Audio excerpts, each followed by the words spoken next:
नमस्कार विद्यार्थी मित्रांनो, मी अभिजित पुन्हा एकदा तुमच्या सगळ्यांचं माझं युट्यूब चॅनल फ्युचर ब्युरोक्रॅट्सवर मनापासून स्वागत करतो.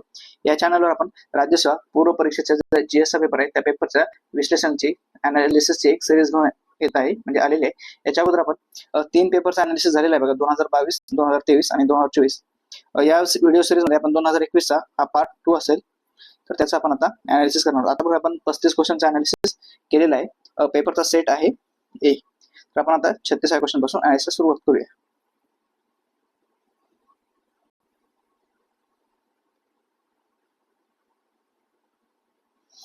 जर तुम्ही हा व्हिडिओ डायरेक्ट बघत असाल ना, तर याच्या अगोदर आपण जे व्हिडिओ अपलोड केले ना ते तुम्ही पहा आणि त्याच्यानंतर या व्हिडिओला सुरुवात करा. तर पुढचा असा आणि 36वा प्रश्न असा आहे की नीती आयोगाच्या 2017 ते 2020 या त्रैवार्षिक आराखड्याची ही उद्दिष्टे आहेत. त्याने उद्दिष्ट विचारलेली आहेत 2020. 2021 चा पेपर आहे मित्रांनो. 2020 ची उद्दिष्ट विचारलेली आहेत, म्हणजे एखादे टार्गेट इयर एखाद्या योजनेचं वगैरे असते त्यावेळेस तिथून सुद्धा प्रश्न म्हणतात योजना कधी आली होती, त्याचे मुख्य उद्देश काय होते, किंवा त्याचं उद्दिष्ट पूर्तीचं वर्ष कुठलं आहे वगैरे अशा प्रकारचे स्टेटमेंट येतात. तर खाली दिलेले तीनही स्टेटमेंट आपण वाचूया आणि त्याच्यातून कुठलं बरोबर आहे याचा आपण आपल्याला करेक्ट ऑप्शन सिलेक्ट करायचं. पहिला प्रश्न आहे, सन 2022 पर्यंत शेतकऱ्याचे उत्पन्न दुप्पट करणे, हे आहे स्टेटमेंट बरोबर. त्याच्यानंतर सन 2020 प्रत्येक घरात वीज पुरवठा करणे, हे ऍक्च्युली नाहीये मित्रांनो. आणि दुसरं 2020 प्रत्येक राज्यात केंद्रीय विद्यापीठाची स्थापना करणे, तर हे आहे. तर आणि सॉरी एकच मिनिट, केंद्रीय विद्यापीठाची स्थापना करणे हे नाही मित्रांनो. तर व ब हे दोन बरोबर आहे, म्हणजे प्रत्येक घरात वीज पुरवठा करणे आणि शेतकऱ्याचे उत्पन्न दुप्पट करणे हे उद्दिष्ट ठेवण्यात आलेलं होतं. तर याचं उत्तर आहे आणि ब बरोबर. आपल्याला बरोबर विचारलेलं आहे, तर तिथे आपल्याला ऑप्शन सिलेक्ट करायचा आहे. अशा न्यूज आपण करंट अफेअर्स मध्ये पेपरमध्ये कुठे ना कुठे या योजनेची उद्दिष्ट पूर्ती झाल्यावर एक मोठा लेख येतो, किंवा कधी कधी आपण एडिटोरियल म्हणतो ना, संपादकीय पाठ, त्याच्यामध्ये पण विविध शासकीय योजनांची माहिती वगैरे दिलेली असतील, तर तिथून सुद्धा बऱ्यापैकी स्टेटमेंट बनत असतात. आपल्या एक्झामसाठी डाटा वगैरे भेटत असतो. तर न्यूजपेपरचं वाचणं आणि न्यूजपेपरचं अनालिसिस म्हणजे करंट कशा प्रकारे आपल्या जीएसला इन्फ्लुएन्स करते हे सुद्धा बघणं गरजेचं आहे. पुढचा प्रश्न हा आयोगाने कॅन्सल केलेला आहे मित्रांनो. ऍक्च्युली करण्याचं ऑप्शन तसा बनतच नव्हतं, त्याच्यामुळे हा प्रश्न कॅन्सल करावा लागलेला आहे त्यांना. पुढचा प्रश्न आहे चलनवाढ या घटकावरचा हा प्रश्न आहे.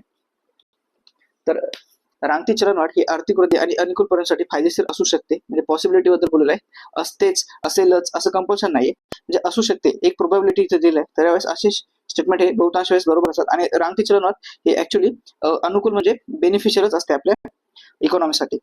चलनवाढीच्या काळात पैशाचे मूल्य वाढते, चलन वाढ होते म्हणताना मित्रांनो त्यावेळेस चलनाचे मूल्य घटते, वाढत नाही. त्याच्यामुळे स्टेटमेंट बी चुकीचं आहे. स्टेटमेंट बी चुकीचं आहे, तर माझा हा ऑप्शन जाईल आणि हा ऑप्शन जाईल.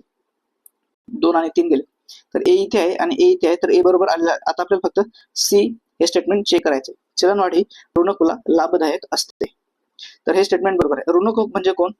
जो कर्ज घेतो. कर्ज घेणाऱ्याला आपण ऋणक म्हणतो आणि जो कर्ज देतो त्याला आपण धनक म्हणतो. धनुकुला हा घाटा होतो इथे, किंवा त्याला तोटा होतो, कारण त्याचं पैशाचं मूल्य हे कमी झालेलं आहे. त्याला देताना 10,000 रुपये समजा दिलेत, पण चलनवाढ ही 20% झाली, बरोबर. तर याचा लॉस होणार आहे आणि याचा फायदा होणार आहे ऋणकोचा. तर कशा प्रकारे चलनवाढ आणि धनको आणि ऋणकोमध्ये रिलेशन असते, म्हणजे ऋणकोला जो कर्ज घेतो, डेप्टर असतो, त्याला फायदा होतो, आणि जो देतो, उधारी देतो, त्या व्यक्तीला तोटा होतो किंवा घाटा होतो. त्या चलनवाढीमुळे उत्पन्नातील विषमता कमी होते. विषमता कमी होतच नाही तर मित्रांनो ती अजून वाढते किंवा अजून ती तीव्र होते. तर त्यामुळे 4 नंबरचं स्टेटमेंट सुद्धा चुकीचं आहे. तर माझं उत्तर मला भेटलेलं आहे आणि क. जर याच्यावर एक प्रश्न आलेला होता, जर तो प्रश्न मला भेटला तर मी तुम्हाला लगेच दाखवून देईल.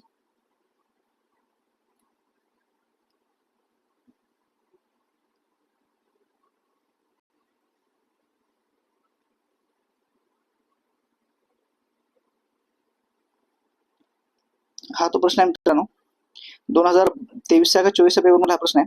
तर त्याने इथे दिला, तर मी याला मोठं करतो. तुम्ही बघू शकता या चौकटीमध्ये तो प्रश्न दिसतो.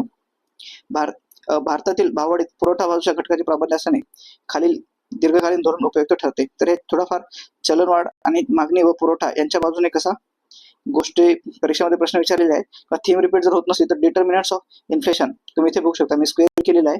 Determinant of inflation in India याच्यावरचा प्रश्न आलेला आहे. म्हणजे भाववाढीच्या बाबतीत आहे. चलनवाढीलाच आपण भाववाढ सुद्धा म्हणतो मित्रांनो, त्यालाच इंग्लिशमध्ये आपण इन्फ्लेशन म्हणतो. तर अशा प्रकारचा हा प्रश्न आलेला होता. तर आता मी याला रिमूव्ह करतो इथून. तर अशीच थीम रिपीट होत जाते.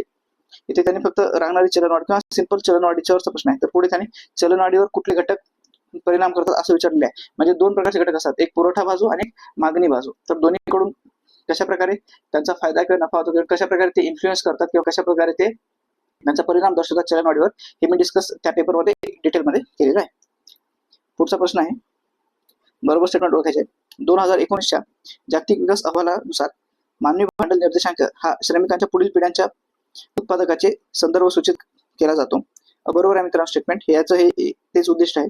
आणि मानवी भांडवल निर्देशांक हा 0 ते 1 यांच्या दरम्यान असतो. म्हणजे याची जी स्केल आहे ती 0 to 1 यांच्या रेंजमध्ये असते. तर हे स्टेटमेंट बरोबर आहे. तर माझं उत्तर आहे अ व ब दोन्ही बरोबर. आता तुम्ही बघितले 2021चा पेपर आहे आणि त्याने 2019च्या अहवालातून प्रश्न विचारले. म्हणजे जवळपास अहवाल जर बघायला तुम्ही 1-2 वर्ष जुने सुद्धा अहवाल विचारलेले आहेत. तर आपल्याला त्या वर्षीचा अहवाल आणि त्याच्या मागच्या वर्षीचा अहवाल किंवा त्या वर्षीचं करंट अफेअर्स म्हणजे मागच्या जवळपास 1 ते 1.5 वर्षापूर्वीचं करंट अफेअर्स तुमच्याकडे व्यवस्थितरित्या असणं गरजेचं आहे परीक्षेला जाण्याच्या अगोदर. आणि हा जो मानवी भांडवल निर्देशांक आहे ना, ती वर्ल्ड बँक म्हणजे जागतिक बँकेकडून काढला जातो.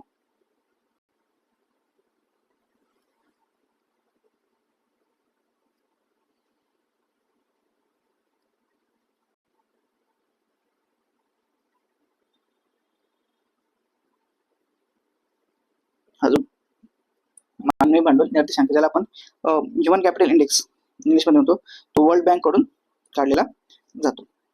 पुढचा प्रश्न आहे, नागरी नियोजन आणि प्राचीन वर्षाचे जतन हा उद्देश समोर ठेवून केंद्रीय गृह व नागरी खात्यांतर्गत कोणती योजना राबवली जाते.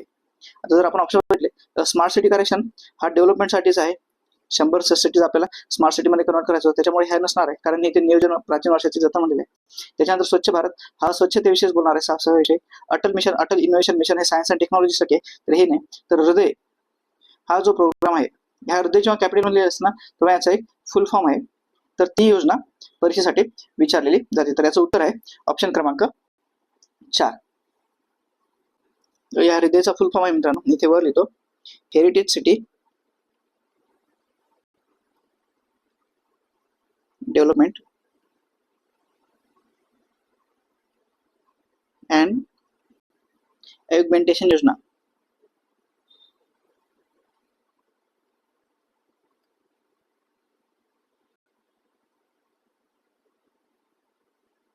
तर याचा फुल फॉर्म आहे हृदयचा. तर तुम्ही पाहू शकता. तर अशा प्रकारे ही मिनिस्ट्री ऑफ अर्बन डेव्हलपमेंटची होती, त्याच्यामार्फत हा प्रोग्राम राबवला जातो. पुढच्या परीक्षेसाठी तुम्ही स्मार्ट सिटी कार्यक्रम काय आहे, स्वच्छ भारत मिशन आणि अटल मिशन काय हे वाचून घ्या, कारण यावेळेसचे ऑप्शन पुढच्या असे क्वेश्चन म्हणून सुद्धा आलेले आहे. पुढचा प्रश्न आहे, 11व्या पंचवार्षिक योजनेत अंतर्गत देखरेख व मोजमाप करता येण्यासाठी 27 लक्षाची उद्दिष्टे किती मुख्य गटामध्ये विभाजित करण्यात आली होती. तर याचं उत्तर आहे ऑप्शन क्रमांक 1, 6 गटामध्ये ती विभाजित करण्यात आली होती. जर मी इमेज असेल तर ती इमेज तुम्हाला दाखवून देतो. तर ती इमेज तर नाही मित्रांनो. तर सेम अशाच प्रकारचा प्रश्न विचारला होता त्याने 12व्या योजनेच्या बाबतीत विचारलं होतं की 12व्या योजनेचं टार्गेट इयर काय आहे, अशा प्रकारचा प्रश्न होता. तर ही 11व्या पंचवार्षिक योजना म्हणजे पंचवार्षिक योजना हा अर्थव्यवस्थेच्या दृष्टिकोनातून परीक्षेसाठी हा महत्वाचा घटक बनत चालला. पंचवार्षिक योजना झालं लोकसंख्या, SDG, मिलेनियम डेव्हलपमेंट गोल, त्याच्यानंतर अनएम्प्लॉयमेंट म्हणजे त्याला आपण दारिद्र्य आणि बेरोजगारी हे 2 घटक हे सुद्धा महत्वाचे, आणि चलनवाढ हा टॉपिक सुद्धा परीक्षेसाठी महत्वाचा आहे. पुढचा प्रश्न त्यांनी शाश्वत विकास ध्येय ज्याला आपण इंग्लिशमध्ये सस्टेनेबल डेव्हलपमेंट गोल याच्यावर आहे. तर खालीलपैकी कोणती विधाने योग्य आहेत ती ओळखायची आहेत. तर शाश्वत विकास संदर्भाच्या संयुक्त राष्ट्र परिषद रिओ दि जानेरो 2015 मध्ये भरली होती. तर 2015 मध्ये नाही मित्रांनो, ती 2012 मध्ये भरली होती. त्याच्यामुळे पहिलं स्टेटमेंट चुकीचं आहे. पहिलं चूक असल्यामुळे माझा ऑप्शन बी राहणार नाही, कारण ए असल्यामुळे तो एलिमेंट आहे. शाश्वत विकास ध्येय जागतिक ध्येय म्हणूनही ओळखले जातात. तर स्टेटमेंट बी हे बरोबर आहे मित्रांनो. शाश्वत विकास ध्येय जागतिक ध्येय म्हणून सुद्धा ओळखले जातात. शाश्वत विकास ध्येय आणि SDG यांनी सहस्त्रकातील विकास ध्येयांची म्हणजे मिलेनियम डेव्हलपमेंट गोल यांची जागा घेतलेली आहे. तर हेही बरोबर आहे मित्रांनो. आणि शाश्वत विकास ध्येय जानेवारी 2022 पासून लागू होणार आहे. ऍक्च्युली ही जी परिषद होती ती जानेवारी 2012 मध्ये झाली होती, आणि शाश्वत डेव्हलपमेंट आहे ती 2015 पासून लागू होणार. ही जी मिलेनियम डेव्हलपमेंट गोल आहेत ना, ती होती इसवी सन 2000 ते 2015 पर्यंत, आणि जी ही सस्टेनेबल डेव्हलपमेंट गोल आहे ते 2015 ते 2030 30 या कालावधीसाठी काम करणार आहे. तर त्याच्यामुळे माझं चौथं स्टेटमेंट चुकीचं आहे. ब व क बरोबर आहे. तर ऑप्शन क्रमांक 3 हे माझं उत्तर असणार आहे. पुढचा प्रश्न आहे, पेन्शन संबंधित प्रधानमंत्री श्रमयोगी मानधन योजना भारतातील अर्थव्यवस्थेतील कोणत्या क्षेत्रातील कामगारांसाठी लागू करण्यात आलेली आहे? तर याचं उत्तर आहे वरीलपैकी सर्व. ती बांधकाम मजूर, मध्यान्ह भोजन उपक्रमातील कामगार आणि दुग्धशाळा कामगार या तिन्ही क्षेत्रांसाठी क्षेत्रामध्ये क्षेत्रातील कामगारांसाठी लागू करण्यात आलेली योजना आहे. तर तुम्हाला ज्या केंद्र सरकारच्या पॅन इंडिया स्कीम असतात ना, म्हणजे अखिल भारतीय स्तरावर ज्या काही स्कीम काम करत असतात, जसं की श्रमयोगी मानधन योजना जी याच्यामध्ये विचारली, त्याच्यानंतर कर्मयोगी मिशन कर्मयोगी काय आहे ते, त्याच्यानंतर महिला सन्मान पत्र काय आहेत केंद्र सरकारचे, त्याच्यानंतर किसान सिंचाई पीएम किसान योजना म्हणतो ना, कृषी सन्मान निधी, त्याच्यानंतर स्ट्रीट वेंडर साठी एक आणलेली योजना आहे, मिनिस्ट्री ऑफ पंचायत राजची योजना आहे, स्वामित्व स्कीम, ज्याच्यावर पण आयोगाने प्रश्न विचारलेला आहे ऑलरेडी म्हणजे 2022, 2023, 2024 अशा वेगवेगळ्या ह्याच्यामध्ये त्यांच्या प्रश्न येऊन गेलेले आहेत. तर केंद्र सरकारच्या अखिल भारतीय ज्या काही योजना वगैरे असतात, बजेटमध्ये लेटेस्ट मध्ये काही योजना येतात, जसं की सोलार रूफटॉप योजना होती, त्याच्यावर युपीएससीने 2025 मध्ये प्रश्न विचारलेला आहे. या वर्षीच्या प्रिलिम्स मध्ये मागच्या बजेटची स्कीम आहे ती 2024च्या, पण 2025 मध्ये त्याच्यावर प्रश्न विचारलेला आहे. पुढचा प्रश्न आहे बघा, ऍक्च्युली हा प्रश्न कॅन्सल झाला मित्रांनो, पण याच्यामध्ये ऑप्शन तसं सिलेक्शन ऑप्शन अवेलेबल नसल्यामुळे हा प्रश्न कॅन्सल झालेला आहे. जेव्हा आपण निव्वळ राष्ट्रीय उत्पादन म्हणतो ना, तेव्हा आपण ग्रॉस नॅशनल इन्कम बाबतीत आपण बोलत असतो. नेट नॅशनल प्रोडक्टिव्हिटी याच्याविषयी आपण बोलत असतो. इनकरेक्ट शोधायचं होतं, पण खाली ऑप्शन अवेलेबल नसल्यामुळे हा प्रश्न चुकीचा झालेला आहे. पुढचा प्रश्न आहे, असं निरीक्षणात आलेलं आहे की पर्यावरण, म्हणजे ही लॉजिक वाली स्टेटमेंट आहेत मित्रांनो, 2 स्टेटमेंट घेतली, त्याच्यातली कोणती बरोबर आहे ते आपल्याला लॉजिक लावून शोधायचं आहे. म्हणजे अशी तुम्हाला कुठेही पुस्तकात वाक्य भेटणार नाही, तर तुम्हाला हे एक अप्लाइड नॉलेज हा क्वेश्चन आहे. म्हणजे कॉज आणि त्याचं रिलेशन याचा एक टेस्ट लावायचे आणि ते टेस्ट लावून आपण हे स्टेटमेंट वाचून आपल्याला योग्य उत्तर शोधायचं आहे. बरोबर विचारलेलं आहे त्यांनी. पर्यावरण शाश्वतता हे उद्दिष्ट व आर्थिक वृद्धीचे उद्दिष्ट यात नेहमी संघर्ष असतो. संघर्ष नेहमी असतो का? तर येस. सस्टेनेबल डेव्हलपमेंट करायची की इकॉनॉमिक डेव्हलपमेंट करायची? म्हणजे जर आपण इकॉनॉमिक डेव्हलपमेंट करायला गेलो तर पर्यावरणाचा ऱ्हास वगैरे होणार आहे. जर पर्यावरणाचं संरक्षण केलं तर डेव्हलपमेंटला ज्या स्पीडने डेव्हलपमेंट व्हायला हवी आहे, विकास व्हायला हवा आहे, तर होत नाही. तर याच्यात नेहमी संघर्ष आढळतो का? हो, नेहमी संघर्ष असतो. आता दुसरं स्टेटमेंट काय, विकास आणि पर्यावरण शाश्वत आहे, यामध्ये नेहमी परस्पर विरोधी ट्रेंड आहे. नेहमी परस्पर विरोधी ट्रेंड असतो. बऱ्याच वेळा तो विरोधी ट्रेंड असतो, म्हणून तिथं तो संघर्ष निर्माण झालेला आहे. म्हणजे आपण म्हणतो ना, आधी पर्यावरणाचा विकास करावा की आर्थिक विकास करावा, त्यांच्यात नेहमी संघर्ष असतो. पण याच्यात ती नेहमी परस्पर विरोधी असतील असंच नाही ना. आपण आता नवीन कन्सेप्ट येत आहे, म्हणजे नवीन नाही, कन्सेप्ट फार जुनी आहे, सस्टेनेबल डेव्हलपमेंट.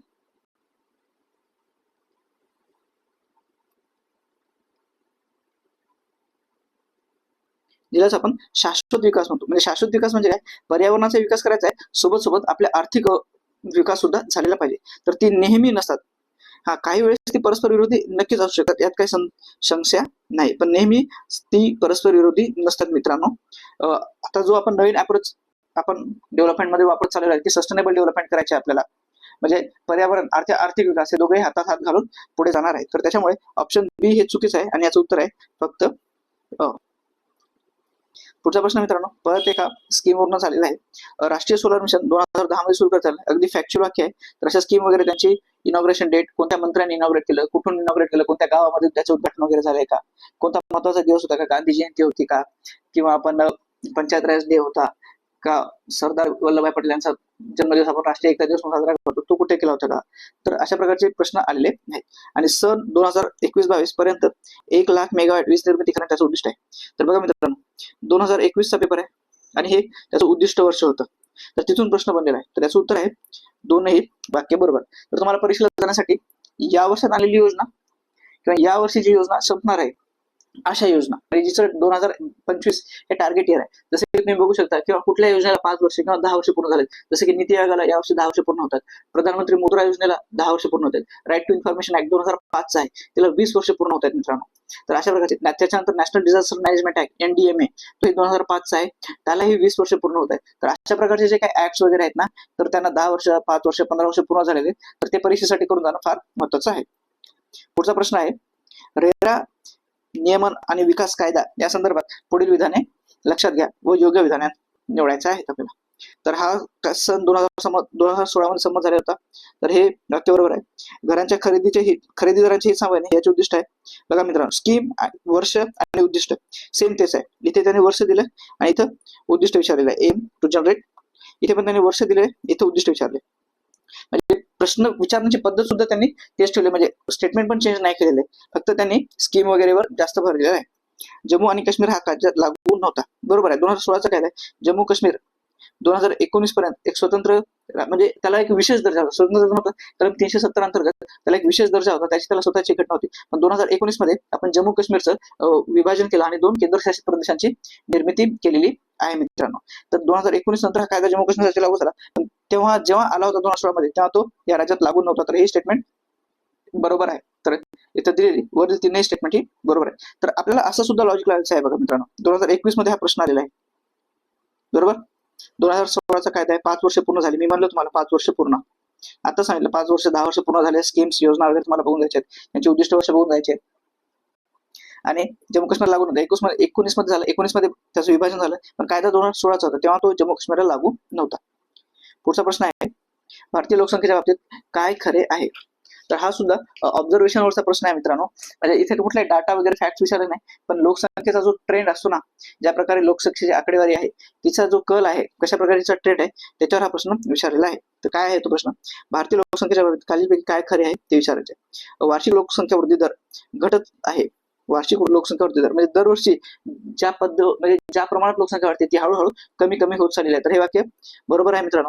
आणि दुसरं स्टेटमेंट आहे, लोकसंख्येतील तरुण लोकसंख्येचा हिस्सा कमी होण्यास सुरुवात झालेली आहे. म्हणते लोकसंख्या कमी झाली आहे असं एक्स्ट्रीम स्टेटमेंट नाही का. सुरुवात झाली म्हणजे हळूहळू तरुण जी टक्केवारी आहे ना, ती हळूहळू कमी होणार आहे. त्याच्यासाठी काही कालावधी लागेल. तर ते म्हणते की ही घटत आहे आणि याची सुरुवात झालेली आहे. म्हणजे झाली किंवा संपली किंवा एकदम तीव्र गतीने होते असं म्हणलेलं नाही. तर हे दोन्ही ट्रेंड्स होते आणि हे दोन्ही हे बरोबर ट्रेंड्स आहेत. तर तुम्हाला फक्त आकडेवारीच नाही, तर जे ट्रेंड आहेत सध्या करंट मध्ये ते सुद्धा करणं फार महत्वाचं आहे. म्हणजे आकडेवारीतून आपल्याला काय ट्रेंड कळतो, काय कल आहे, तर ते सुद्धा आपल्याला कळणं महत्वाचं आहे. पुढचा प्रश्न आहे परत हा एमडीजी वर विचारलेला बघा. दुसरा प्रश्न आहे ज्याच्यावर एमडीजी आले आणि खालीलपैकी काय यात समाविष्ट उद्दिष्टांमध्ये समाविष्ट नाही. परत एकदा उद्दिष्टांवरच प्रश्न विचारलेला आहे. हा तिसरा प्रश्न आहे ज्याच्यामध्ये उद्दिष्ट विचारलेले आहे एमडीजीचे. तर प्राथमिक शिक्षणाचे सार्वत्रिकरण साध्य करणे हे त्याचं उद्दिष्ट आहे. स्त्री पुरुष समानतेस प्रोत्साहन देणे हे त्याचे उद्दिष्ट आहे. अब्रक मृत्यूचे प्रमाण कमी करणे हे काही त्याचं उद्दिष्ट नाही मित्रांनो. आणि पर्यावरणातील शाश्वतता म्हणजे सस्टेनेबिलिटी सुरक्षित करणे हे त्याचं आहे. तर माझं उत्तर असेल काय नाही म्हणले तर फक्त सी हे नाहीये है ना. कारण काय नाही हे विचारले तर सी क्रमांकचा जो ऑप्शन आहे अब्रक मृत्यूचे प्रमाण कमी करणे हे नाही. टोटल ती 8 होती. तर आपण ती 8 कोणती आहेत ते बघूया. आता न्यूयॉर्क येथे एक बैठक झाली होती इसवी सन 2000 ते 2015 या काळामध्ये ही एमडीची आपल्याला साध्य करायची होती. 15 वर्ष त्याचं टार्गेट येत होतं. तर याच्यामध्ये 8 होती एमडीची. तर इथे 3 दिलेले आहेत. आता उरलेले आपण बघूया काय. देशातील कमालीचे दारिद्र्य व भुकेची समस्या कमी करणे.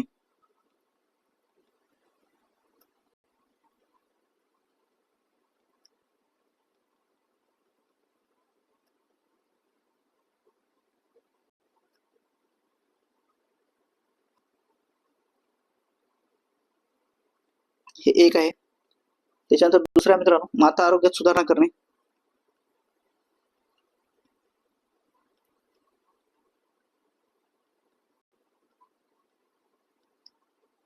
त्याच्यानंतर तिसरा आहे मित्रांनो HIV, एड्स,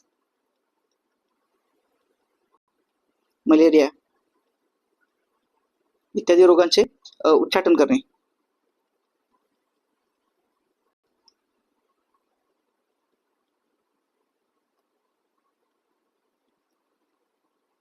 चौथा आहे जागतिक पातळीवर आर्थिक विकासासाठी भागीदारी करणे.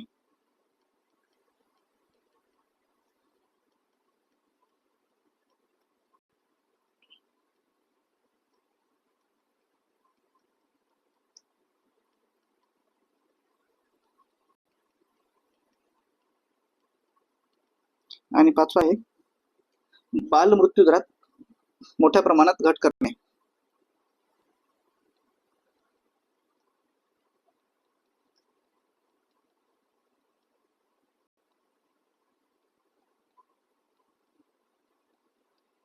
इथे बघा बालमृत्यू दिले, अभ्रक मृत्यू नाही. अभ्रक म्हणजे आपण ज्याला म्हणतो ना इन्फंट, म्हणजे जन्मला जे छोटंसं बाळ असते 1 महिन्याच्या आत, त्याला न्यूनॅटल म्हणतो. 1 वर्षापर्यंत त्याला इन्फंट म्हणतो आपण, बरोबर. तर ते मृत्यू कमी करायचं तर बालमृत्यू करायचे. बालमृत्यू म्हणजे 5 वर्षापर्यंतचे मृत्यू. तर ते शब्दांवर करायचं, इन्फंट करायचे का चाइल्ड मॉर्टॅलिटी करायचे, तर ते आपल्याला एकदम काळजीपूर्वक वाचून जाणं परिस्थिती म्हणतात. तर ही 3 आणि इकडे 5, तर ही टोटल अशी 8 उद्दिष्ट होती. यांचा कार्यक्रम होता 2005 ते 2015. सस्टेनेबल डेव्हलपमेंट यांचा कार्यकाल किती आहे आपण वरच डिस्कस केलेला आहे, 2015 ते 2030, बरोबर. पुढचा प्रश्न आहे, खालीलपैकी कोणते विधाने राष्ट्रीय लोकसंख्या धोरण 2000 चे ध्येय साध्य करण्यासाठी योग्य आहेत. बघा ध्येय परत अजून एम किंवा उद्दिष्टांवरचा प्रश्न विचारलेला आहे मित्रांनो. तर मुले आणि मुली या दोघांच्या बाबतीत प्राथमिक आणि माध्यमिक शाळा पातळीवर गळती 30% पेक्षा कमी करणे. 30% नाही मित्रांनो, तर 20% आहे. आणि जन्माच्या वेळी दर 1000 अर्भक मृत्यू हा 20% नाही, इथे 20% नाही, तर इथे 30%. म्हणजे माहिती खालची वाक्यातली पर्सेंटेज वरच्या वाक्यात आणि वरच्या वाक्यात पर्सेंटेज खालच्या वाक्यात. तर ए आणि बी स्टेटमेंट हे माझे चुकीचे आहेत. पुढचा आहे, जन्माच्या वेळी माता मृत्यू दराचे गुणोत्तर हे दर लाखामागे 100 पेक्षा खाली आणणे, बरोबर आहे. आणि जन्म, मृत्यू, विवाह आणि गरोदरपणा या संबंधित नोंदी 100% पर्यंत साध्य करणे, हे सुद्धा बरोबर आहे मित्रांनो. तर याचं उत्तर आहे सी व डी हे बरोबर आहे. ए आणि बी चुकीचे आहेत. तर तुम्हाला लोकसंख्या धोरण, आता जे नवीन लोकसंख्या धोरण येईल किंवा नवीन लोकसंख्येचा आकडा आहे त्याच्या अगोदरची म्हणजे लेटेस्ट पॉप्युलेशन कुठले आहे तर 2011 ची सेन्सस आहे ती, आणि 2002 लोकसंख्या धोरण हे अगदी व्यवस्थितरित्या करून घ्यायचं आहे. पुढचा प्रश्न आहे मित्रांनो, अणु विद्युत भारदृष्ट्या उदासीन असतो. इंग्लिशमध्ये बनवायचं आहे ॲटम इज इलेक्ट्रिकली न्यूट्रल, तर हे स्टेटमेंट बरोबर आहे मित्रांनो. केंद्रकाभोवती फिरणाऱ्या सर्व इलेक्ट्रॉनचा ऋण विद्युत भार, केंद्रकावरील ऋण विद्युत भार हे चुकीचं आहे मित्र. केंद्रकावर धन विद्युत भार असतो. Nucleus is a positively charge, negative charge नाही मित्रांनो, तर न्यूक्लियसवर पॉझिटिव्ह चार्ज असतो, पॉझिटिव्ह चार्ज. त्याच्यामुळे ब वाक्य हे चुकीचं आहे आणि अ वाक्य हे बरोबर आहे. तर अ बरोबर आणि ब चूक, माझं उत्तर क्रमांक 3 आहे. आपण ती इमेज पाहूया इथे. म्हणजे सेम अशाच टाइमचा प्रश्न 2024 एक्झाम मध्ये आलेला आहे. तर इथे बघू शकता अणुकेंद्रक, आता मी याला मोठी करतो इमेजला.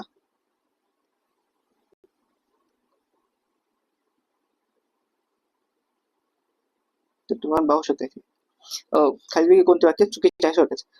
अणुकेंद्रक हे प्रोटॉन आणि न्यूट्रॉनने बनलेले असते, बरोबर आहे. प्रोटॉनवर धनभार असतो, हे बघा प्रोटॉनवर धनभार आणि इलेक्ट्रॉनवर ऋणभार असतो.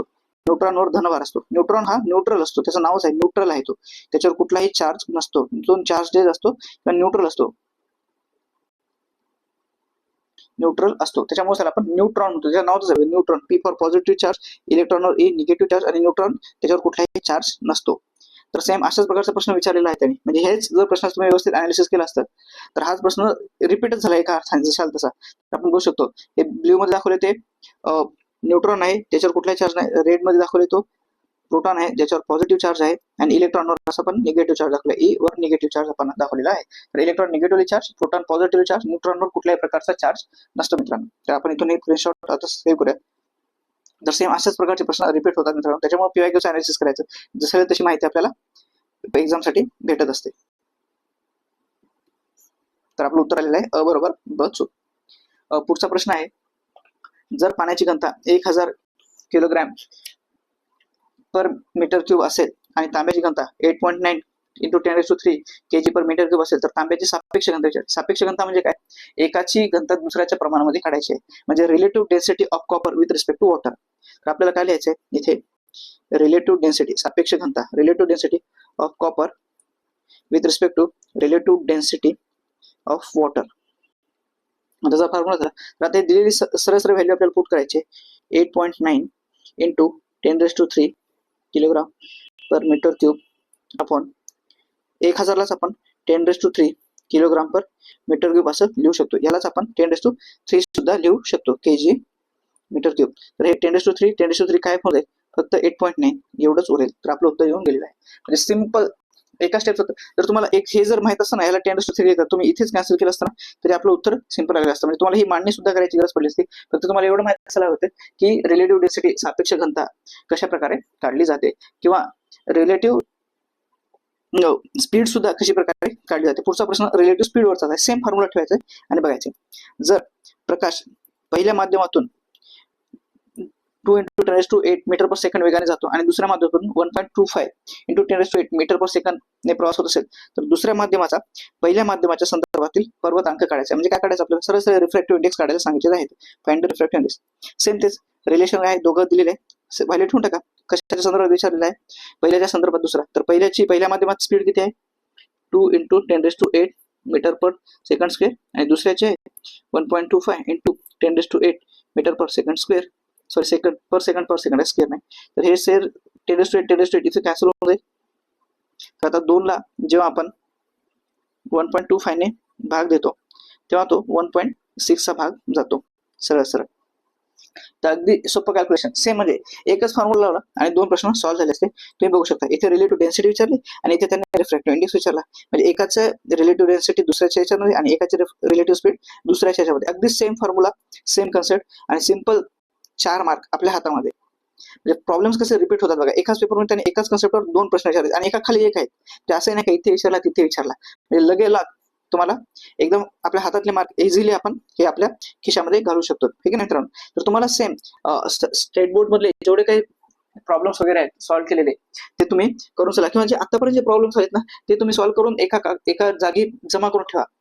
जसा तसा प्रश्न लिहायचा, फॉर्म्युला लिहायचा आणि उत्तर काढून ठेवायचं, जेणेकरून जर उद्या व्हॅल्यू चेंज करून आली, आता इथं जर थोडी दुसरी व्हॅल्यू दिसते, इथे 2च्या जागी त्याने 4 दिला असता आणि इथे 2 दिला असता, तर सरळ 4/2 माझा 2 आला असते व्हॅल्यू. तर सिंपल. तर अशा प्रकारेच करायचं, कारण ते फक्त व्हॅल्यू चेंज करतील, युनिट तर कदाचित सारखंच असते, त्याच्यामुळे त्यांना ते चेंज नाही करत. इव्हन दो ते जशाला तसे प्रश्न उचलतात मित्रांनो, जशाला तसे स्टेट बोर्ड मधून प्रश्न आलेले आहेत. पुढचा प्रश्न, हा प्रश्न कॅन्सल झाला मित्रांनो, कारण याचं त्यांनी ग्रेसी आणि फिल्म फ्रिक्शन याच्यामध्ये कन्फ्युजन होतं, त्याच्यामुळे हा प्रश्न कॅन्सल करून टाकण्यात आलेला आहे. पुढचा प्रश्न आहे, एका मासाला 25 किलोची बॅग 5 मीटर उंचीवर नेण्यासाठी 30 सेकंद लागतात, तर त्या मासाने वापरलेली शक्ती किती, म्हणजे आपल्याला पॉवर काढायची आहे. बरोबर मित्रांनो. तर आपल्याला दिलेलं काय काय आहे, इथे मास दिलेला आहे 25 kg आहे, त्याच्यानंतर हाईट दिलेली आहे 5 मीटर आणि टाइम दिलेला आहे 30 सेकंद. आणि आपल्याला ग्रॅव्हिटी ही लक्षात ठेवावी लागते, ग्रॅव्हिटीची व्हॅल्यू आहे 9.8 मीटर पर सेकंड स्क्वेअर. तर ही व्हॅल्यू तुम्हाला माहित असणं गरजेचं आहे. त्यांनी मुद्दाम इथे ही व्हॅल्यू दिली नाही. मोस्ट ऑफ द क्वेश्चन मध्ये ती किंवा बहुतांश क्वेश्चन मध्ये ती व्हॅल्यू दिलेली असते, पण इथे त्यांनी ही व्हॅल्यू दिलेली नाही. बरोबर. तर आता आपण पहिल्यांदा आपल्याला पॉवर करण्यासाठी कार्य किती झालं हे काढावं लागेल आणि त्या कार्यासाठी वापरलेली शक्ती किती ते काढावं लागेल. तर कार्य म्हणजेच work is equal to mgh. m म्हणजे मास, g म्हणजे ग्रॅव्हिटी आणि h म्हणजे हाईट. तर किती मास या ग्रॅव्हिटीवर किती उंचीपर्यंत नेलं हे केलं तुम्हाला आपल्याला काम भेटेल. मास किती आहे 25, ग्रॅव्हिटी किती आहे 9.8 मीटर पर सेकंड स्क्वेअर आहे आणि हाईट किती आहे 5 सेकंद आहे. तर यांचा जेव्हा आपण गुणाकार करतो तेव्हा तो आपल्याला 1225 जूल. जूल हे वर्कचं युनिट आहे मित्रांनो, कार्याचं युनिट आहे, एकक आहे जूल. तर आपल्याला वर्क तर भेटलेलं आहे 1225 जूल. तर आपल्याला आता पॉवर काढायची आहे. पॉवर म्हणजे किती शक्ती वापरली, शक्तीचा फॉर्म्युला आहे किती कार्य झालं वर्क आणि किती वेळात झालं, म्हणजे वर्क डन अपॉन टाइम. तर वर्क किती आहे 1225 आणि टाइम आहे 30 सेकंद. तर याचा भाग जातो हा 40.83 चा. म्हणजे जर तुम्हाला 40 जरी भेटला असेल तरी ते एकच उत्तर होतं 40.83 आणि वॅट हे त्याचं युनिट आहे. वॅट्स मध्ये पॉवर काढली जाते. बरोबर. तर सेम प्रश्न येऊ शकतो पुढच्या, फक्त व्हॅल्यू चेंज होते, 25 किलोच्या जागी 30 किलो येईल, 5 मीटरच्या जागी 10 मीटर येईल, 30 सेकंदाच्या जागी 20 सेकंद येईल. बस व्हॅल्यू चेंज होतात. हे फॉर्म्युला लक्षात ठेवायचं. आपल्याला दिलेलं काय आहे, गिवन काय आहे, तर एवढ्या गोष्टी दिलेल्या आहेत. ही व्हॅल्यू तुम्हाला पाठच असायला, एक्सेलरेशन ड्यू टू ग्रॅव्हिटी किती असते 9.8 मीटर पर सेकंड स्क्वेअर. त्यांनी इथे मुद्दाम दिलेलं नाही, ही व्हॅल्यू कॉन्स्टंट असते, ती तुम्हाला माहित असावी. त्याच्यानंतर पहिल्यांदा आपल्याला कार्य काढायचे, एवढं कार्य झाले, हे कार्य झाले, आता आपल्याला पॉवर काढायची. तर पॉवरचा फॉर्म्युला काय, वर्क अपॉन टाइम, म्हणजे किती कार्य झाले किती वेळामध्ये ते व्हॅल्यू ठेवायचे आणि भागाकार केल्यावर आपलं उत्तर येऊन जाणार आहे. पुढचा एक प्रश्न आहे, लेझर किरण पृथ्वीवरून चंद्राकडे सोडल्यानंतर, आता इथे बघा ही पृथ्वी आहे, इथून चंद्राकडे सोडले, हे मून आणि हे अर्थ. तर ती गेली, सोडल्यानंतर पृथ्वीच्या पृष्ठभागावर परावर्तित होऊन ती परत पृथ्वीवर येते, म्हणजे इथे आद येते आणि परत ती पृथ्वीवर येते. येण्यास 2.56 सेकंद लागतात. तर चंद्राच्या पृथ्वीभोवतीच्या परिभ्रमण कक्षेची त्रिज्या, म्हणजे आपल्याला सरळ सरळ त्याने रेडियस विचारलेला आहे. बरोबर. ही जाते आणि येते, तर आपल्याला 2 वेळेस आहे ना, जाते येते केलं तर नाही, आपल्याला फक्त ही एकाच टाइमची काढायची, कारण ती जाऊन जर वापस येत असेल तर ती मग 2 वेळेस होईल तर तिला आपल्याला जेव्हा फायनल उत्तर येईल त्याला 2 ने डिवाइड करायचं आहे. तर ते सगळ्यात पहिला आपल्याला काय काढावं लागेल, स्पीड काढावी लागेल. बरोबर, टाइम दिलेला आहे त्याने किती आहे, 2.56 सेकंद आहे. आपल्याला आता स्पीड ऑफ लाईट माहिती आहे का तुम्हाला, इथे पण constant value. Speed of light, प्रकाशाचा वेग किती असतो, 3 × 10⁸ मीटर पर सेकंद. 3 × 10⁸ घातांक प्रति मीटर प्रति सेकंद एवढा हा स्पीड ऑफ लाईट आहे. तर आपल्याला टाइम आणि स्पीड माहिती आहे तर आपण डिस्टन्स काढू शकतो. डिस्टन्सचा फॉर्म्युला काय, distance is equal to speed into time. आता स्पीड आहे इथे 3 × 10⁸ मीटर पर सेकंद, बरोबर, आणि टाइम आहे 2.56 सेकंद. हे सेकंद पर सेकंद मध्ये आणि हे सेकंद कॅन्सल होऊन जाईल, सेकंद कटलं. त्यांचा गुणाकार जेव्हा करतो आपण 3 × 2 = 6, तर आपण बघा 3 × 2 = 6 आणि पुढचा जेव्हा आपण करतो 5 × 3 = 15 प्लस 1 तर हा येऊन जातो 7.86 × 10⁸ मीटर. तर हे एवढं अंतर आहे. पण मी म्हणलं तुम्हाला हे जाते आणि येते हे एकूण अंतर झालं.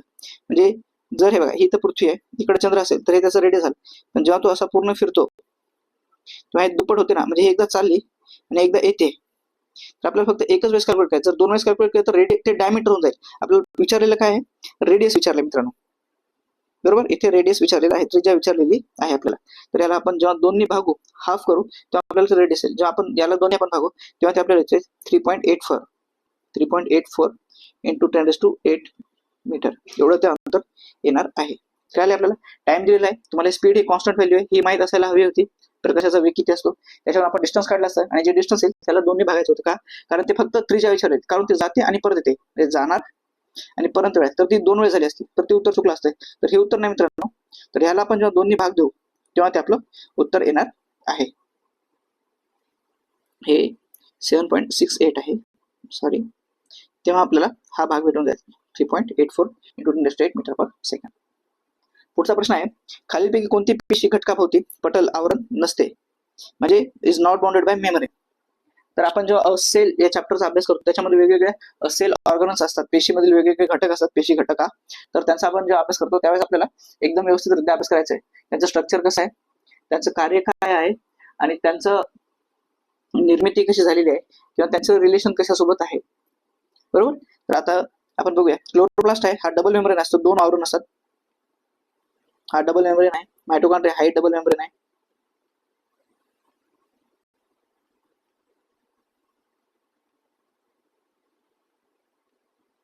लायसोसोम हा सिंगल मेम्ब्रेन आहे. तर हा जो रायबोसोम आहे त्याच्यावर कुठलंही आवरण नसते मित्रांनो, ते सायटोप्लाझम मध्ये फ्री फ्लोट करत असतात हे रायबोसोम्स बॉडी. त्याचं उत्तर आहे बी. तर आपण जाऊया पुढच्या प्रश्नाकडे. अजून काही महत्वाचे ऑर्गन्स असतात परीक्षेमध्ये, म्हणजे सेल मध्ये ते आहे न्यूक्लियस, त्याच्यानंतर गॉल्गी कॉम्प्लेक्स, त्याच्यानंतर आहेत सेंट्रिओल्स. तर अशा प्रकारचे इतर काही महत्वाचे सेल ऑर्गन्स आहेत. एंडोप्लाझमिक रेटिक्युलम,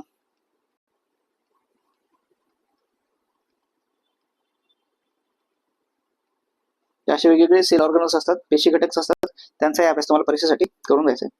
पुढचा प्रश्न आहे, इकॉलॉजी हा शब्द खालीपैकी कोणत्या शास्त्रज्ञात आढळेल.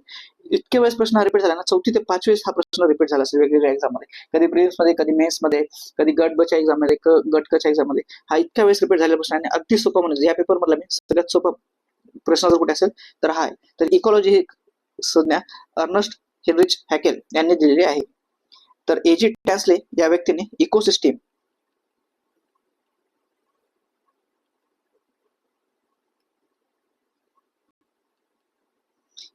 हा टर्म दिलेला आहे एजी टॅन्सले आणि अर्नस्ट हॅकेल हे आपलं उत्तर आहे.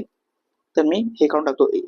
एजी टॅन्सले यांनी इकोसिस्टीम ही टर्म दिले, तर अर्नस्ट हॅकेल यांनी इकॉलॉजी ही सिस्टम दिली, ज्याच्यामध्ये टी आहे बघा मित्रांनो, इथे टी आणि इकोसिस्टीम मध्ये टी आहे. तर या टी वरून तुम्ही लक्षात ठेवा जेणेकरून तुम्हाला परीक्षेमध्ये कन्फ्युज होणार नाही. आता इकॉलॉजी अर्नस्ट हॅकेलने दिलेली आहे आणि इकोसिस्टीम एजी टॅन्सले दिलेली आहे.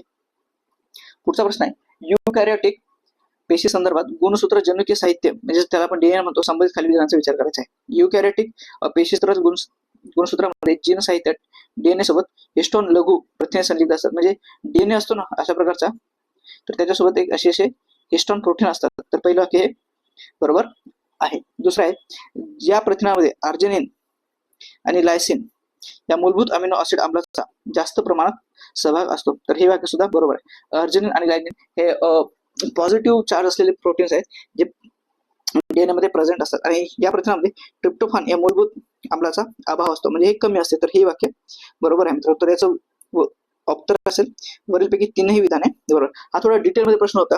ज्या विद्यार्थ्यांचा सायन्स बॅकग्राऊंड आहे तर अशा विद्यार्थ्यांना हा प्रश्न सॉल्व्ह करणं थोडा अवघड गेला असतं. पण जर तुम्ही थोडंसं 11वी-12वीचे जर पुस्तक वाचले असते तुम्ही तर कदाचित तुम्हाला प्रश्न सॉल्व्ह करायला मदत झाली असते. फक्त 10वी पर्यंतच्या पुस्तक वाचून हा प्रश्न सॉल्व्ह होणार होता, त्यासाठी तुम्हाला थोडंसं एक 11वी-12वीचे पुस्तक वाचणं भाग होतं मित्रांनो.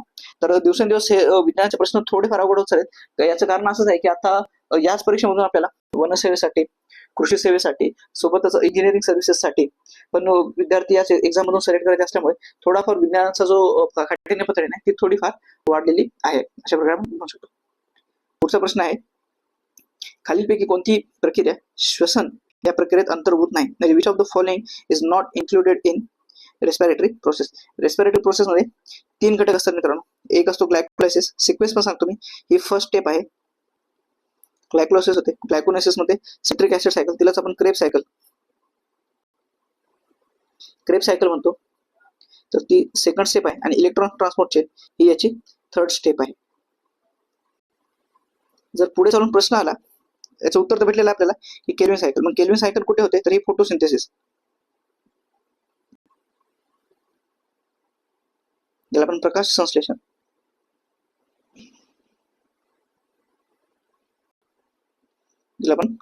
म्हणतो. तर तिच्यामध्ये ही प्रोसेस होते केल्विन सायकल. तर रेस्पिरेटरी मध्ये ती इन्क्लूड नाहीये, आहे की नाही, इन्व्हॉल्व नाहीये. तर ग्लायकोलायसिस ही पहिली स्टेप आहे, त्याच्यानंतर क्रेब सायकल किंवा सिट्रिक ऍसिड सायकल ही दुसरी स्टेप आहे आणि तिसरी स्टेप आहे इलेक्ट्रॉन ट्रान्सपोर्ट चेन. जर पुढे भविष्यात असा प्रश्न आला, श्वसन क्रियेच्या घडणाऱ्या क्रियांचा योग्य क्रम लावा, जर अशा प्रकारचा प्रश्न आला तर योग्य क्रम कुठला असेल? तर ग्लायकोलायसिस ही पहिली स्टेप असेल. दुसरी स्टेप आहे सिट्रिक ऍसिड सायकल, तिला आपण क्रेब ऍसिड सायकल म्हणतो किंवा क्रेब सायकल म्हणतो. आणि तिसरी स्टेप आहे इलेक्ट्रॉन ट्रान्सपोर्ट चेन, तर ETC, इलेक्ट्रॉन ट्रान्सपोर्ट चेन. तर ही थर्ड स्टेप आहे आणि ती फायनल स्टेप आहे. 3 स्टेप मध्ये होते. पुढचा प्रश्न आहे, पोलिओ हा मित्रांनो हा पण प्रश्न कॅन्सल झालेला आहे. हा प्रश्न कॅन्सल झालेला आहे. तर आपण आता पुढच्या प्रश्नाकडे जाऊया. मानवाच्या पोटामध्ये कोणते जठर रस स्त्रवतात? कुठे? पोटामध्ये म्हणलेलं आहे आणि जठर रस स्त्रवतात. तर पोटामध्ये आपल्याला माहिती आहे HCl असते आणि पेप्सिन. ऑप्शन क्रमांक 3. तुम्हाला एक ट्रिक सांगतो मी, ताल, TAL. टी म्हणजे ट्रिप्सिन, ए म्हणजे अमायलोज आणि एल म्हणजे लायपेज. तर हे 3 जण आहेत ना, ते स्वादुपिंड, तिला आपण इंग्लिश मध्ये पॅनक्रियास मधून स्त्रवतात. तर ही पोटामध्ये नाही तरी पॅनक्रियास मधून स्त्रवतात. त्याच्यामुळे ट्रिप्सिन आणि पेप्सिन, हे बघा, ट्रिप्सिन इथे आहे, ट्रिप्सिन इथे आहे आणि पेप्सिन इथे आहे. तर त्याच्यामुळे हे आणि अमायलोपेप्सिन, ज्यालाच आपण अमायलो सुद्धा म्हणतो. तर त्याच्यामुळे हे ऑप्शन चुकीचं आहे. फक्त हायड्रोक्लोरिक ऍसिड आणि पेप्सिन हे पोटामध्ये स्त्रवले जातात, सिक्रेटेड इन स्टमक. तर याचं उत्तर आहे HCl. हे ताल, ट्रिप्सिन, अमायलोज आणि लायपेज. तर हे 3 पॅनक्रियास मधून सिक्रेट केले जातात. पुढचा आहे, सस्तन प्राण्यामध्ये हृदयांमध्ये होणारा रक्ताभिसरणाचा क्रम ओळखायचा. तर क्रमावर सुद्धा प्रश्न आलेला. मी 2 मिनिटाखाली म्हणलं होतं तुम्हाला की आपलं रेस्पिरेशन चा क्रम लावा, असा येऊ शकतो प्रश्न. पण त्याने इथे रक्ताभिसरणाचा क्रम विचारलेला आहे सस्तन प्राण्यामध्ये, म्हणजे मॅमल्स मध्ये विचारलेला. मॅमल्स मध्ये हृदय हे 4 कप्प्यात असते मित्रांनो. आता मी इथे चौकोन काढतो. हा पहिला कप्पा, हा दुसरा कप्पा, हा तिसरा कप्पा आणि हा चौथा कप्पा. तर रक्ताचा क्रम असतो. आता ही आपण शरीराला असं डिवाइड करूया, ही राईट बाजू आणि लेफ्ट बाजू. तर सगळ्यात पहिलं रक्त ना या कप्प्यामध्ये येते, त्याला आपण राईट अरिक्युलम म्हणतो. त्याच्यानंतर हे राईट वेंट्रिकल मध्ये जाते, तिथून म्हणजे अशा प्रकारे जाते. राईट वेंट्रिकल मधून ते इथं लेफ्ट ऑरिकल मध्ये जाते आणि लेफ्ट ऑरिकल मधून ते लेफ्ट वेंट्रिकल मध्ये येते. तर तुम्हाला क्रम कळाले, राईट ऑरिकल, त्याच्यानंतर राईट वेंट्रिकल, त्याच्यामध्ये उजवी लहान पोकळी, त्याच्यानंतर उजवी मोठी पोकळी, उजवी लहान पोकळी, उजवी मोठी पोकळी, डावी लहान पोकळी, डावी मोठी पोकळी. तर तो असा सिक्वेन्स आहे बघा. ही अशी जाते आणि अशी. तर उलट्या आरशातल्या सारख्या मिरर सारखा बनलेला आहे. तर राईट ऑरिकल कुठे आहे? इथे आहे. त्याच्यानंतर उजवी मोठी पोकळी म्हणजे राईट व्हेंट्रिकल तर इथे आहे. बी डी हा माझा योग्य असणार आहे. सगळ्यात पहिले मला बी हवंय. बी कुठे आहे? इथे एक आहे आणि इथे आहे, पण त्याच्यानंतर डी इथे आहे, मग ए आणि सी. तर माझं उत्तर आहे पर्याय क्रमांक 3. तर अशा प्रकारे हे रक्ताभिसरण होत असते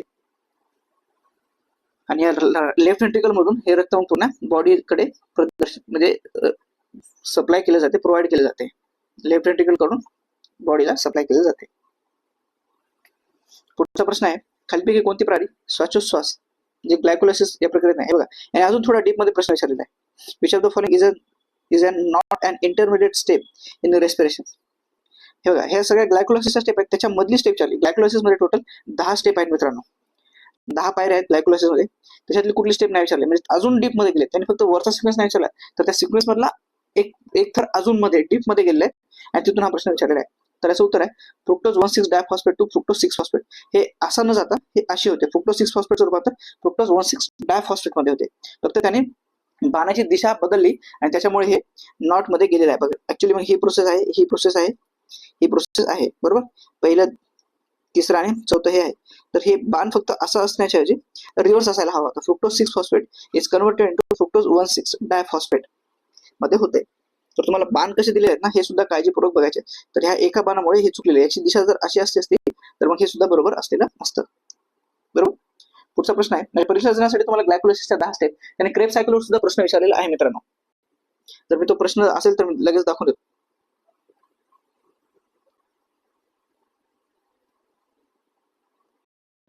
तर आता आपण बघितले 64व्या प्रश्नाचं उत्तर आपलं ऑप्शन क्रमांक 2 होतं. पुढचा प्रश्न आहे, कॅल्शियम ऑक्साईड चे स्टेबल ऑक्टेट मिळवण्यासाठी कुठली कंडिशन आहे ती फॉलो करायला लागेल? कॅल्शियमच्या अणूकडून 2 इलेक्ट्रॉन ऑक्सिजनच्या अणूस जातील, कॅल्शियमच्या अणूकडून 1 इलेक्ट्रॉन ऑक्सिजनच्या अणूस जाईल, किंवा ऑक्सिजनच्या अणूकडून 2 इलेक्ट्रॉन कॅल्शियमच्या अणूकडे जातील, किंवा ऑक्सिजनच्या अणूकडून 1 इलेक्ट्रॉन हे कॅल्शियमकडे जातील. तर आपण जर कॅल्शियमचा ॲटॉमिक नंबर बघितला तर तो आहे 20. तर त्याची इलेक्ट्रॉनची अरेंजमेंट 2, 8, 8 आणि 2 अशा स्वरूपातील होईल. आणि ऑक्सिजनचा नंबर भेटला तर तो 8 आहे आणि त्याचे इलेक्ट्रॉनची अरेंजमेंट 2 आणि 6 मध्ये होईल. जर आपल्याला ऑक्टेट भेटायचं आहे, ऑक्टेट ही सगळ्यात बाहेरच्या ऑर्बिटमध्ये केलेली इलेक्ट्रॉनची अरेंजमेंट असते, म्हणजे बाहेरच्या ऑर्बिटमध्ये 8 इलेक्ट्रॉन असावे.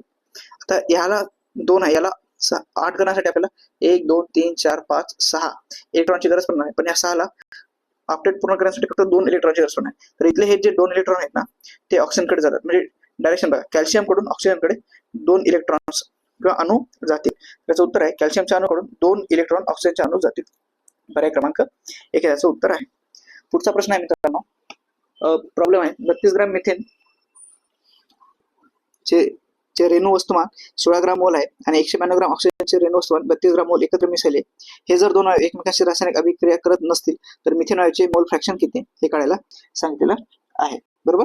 तर सगळ्यात पहिले काय करायचं आपल्याला, मिथेनचा मोल काढायचा आहे, त्याच्यानंतर ऑक्सिजनचा मोल काढायचा आहे, त्याच्यानंतर या दोघांचे ऍडिशन करून टोटल मोल काढायचं आहे आणि त्या टोटल मोलच्या रिस्पेक्ट मध्ये मिथेनचा मोल फ्रॅक्शन किती आहे ते काढायचं आहे. तर त्यासाठी सिंपल आहे, मोल ऑफ मिथेन CH4 मिथेनला, यासाठी काय करायचं आपल्याला, मास ऑफ मिथेन आपण मॉलिक्युलर मास,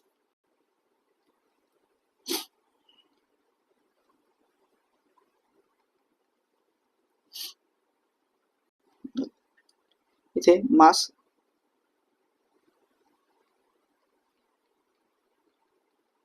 ऑफ मिथेन आपण मॉलिक्युलर मास. तर इथे मास किती दिलेला आहे आपल्याला 32 आणि रेणू वस्तुमानांक दिलेला आहे 16, तर हे 2 मोल. सेम आपल्याला तसंच ऑक्सिजनचं करायचंय.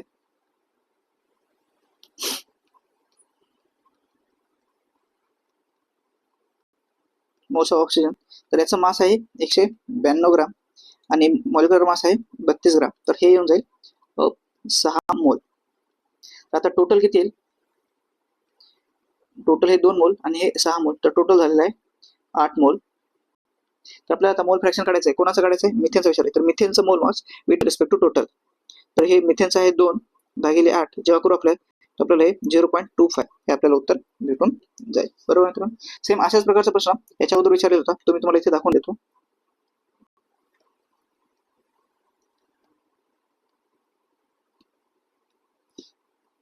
तर तो प्रश्न इथे आहे, तुम्ही पाहू शकता. इथे त्याने देताना ऍसिडिक ऍसिडचा मोल दिलेला होता, पाण्याचा मोल दिलेला होता आणि ऍसिडिक ऍसिडचा मोल फ्रॅक्शन विचारलेला आहे. म्हणजे विचारताना सुद्धा त्याने मोल फ्रॅक्शन विचारलाय. कन्सेप्ट सुद्धा एकदम तीच आहे. त्यांनी थोडासाही बदल केलेला नाही, फक्त इथे एलिमेंट्स किंवा कंपाऊंड जे आहेत ते वेगळे केलेत, वजन वगैरे वेगळे दिले. पण सेम करायचं आहे तुम्हाला. मॉलिक्युलर मास काढायचं आहे पहिलं मिथेनचं, त्याच्यानंतर ऑक्सिजनचं, नंतर त्यांचे मोल्स काढायचे आणि ऍसिडिक ऍसिडचा मोल फ्रॅक्शन टोटल मोल सोबत काढायचा होता.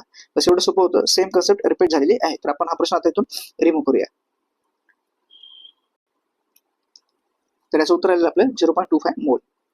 खालील दिलेल्या विधानापैकी कोणते विधान बरोबर आहे ते ओळखायचं आहे.